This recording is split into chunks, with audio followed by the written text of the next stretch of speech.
ನಾನಿವತ್ತು ಪರಿಸರ ಇದನ್ನು ಕಾಪಾಡಿಕೊಳ್ಳೋದಕ್ಕೆ ಸಂಬಂಧಪಟ್ಟಂತೆ ಒಂದು ಸಣ್ಣ ಉದಾಹರಣೆ ಜೊತೆಗೆ ನಿಮಗೆ ಪ್ರಸ್ತುತಪಡಿಸ್ತಾ ಇದ್ದೀನಿ. ಬಹಳ ಸಣ್ಣ ಉದಾಹರಣೆ.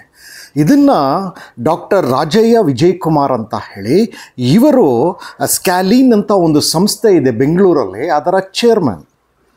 ಇವರ ಒಂದು ಆರ್ಗನೈಸೇಷನ್ ಏನಿದೆ ಆ ಸಂಸ್ಥೆಗೆ ನಾನು ಭೇಟಿ ಕೊಟ್ಟಾಗ ಅಲ್ಲಿ ಒಂದು ಸಣ್ಣ ಉದಾಹರಣೆಯ ಜೊತೆಗೆ ಅದನ್ನು ತಿಳಿಸಿದ್ರು. ಪರಿಸರ ನಮಗೆಷ್ಟು ಅನುಕೂಲತೆ ಇದೆ ಮತ್ತು ಅದನ್ನು ಉಳಿಸುವ ಒಂದು ಕೆಲಸವನ್ನು ನಾವು ಯಾಕೆ ಮಾಡಬೇಕು ಅಂತ ಹೇಳಿ ಈಗ ನಮ್ಮ ಡಾಕ್ಟರ್ ವಿಜಯ್ ಕುಮಾರ್ ಅವರು ನಿಮಗೆ ತಿಳಿಸ್ತಾರೆ ಇದ್ರ ಬಗ್ಗೆ.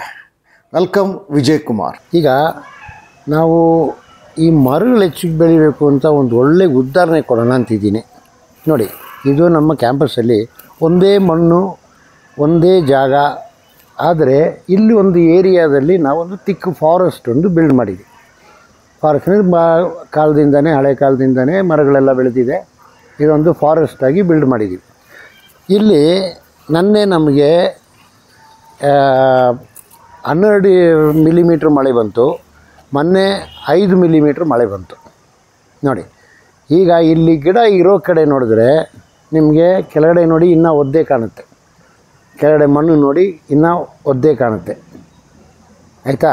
ಅದೇ ಸೇಮ್ ಜಾಗ ಆಪೋಸಿಟ್ ಸೈಡು ನಮ್ಮಲ್ಲಿ ಅಲ್ಲಿ ಮರ ಇಲ್ಲ.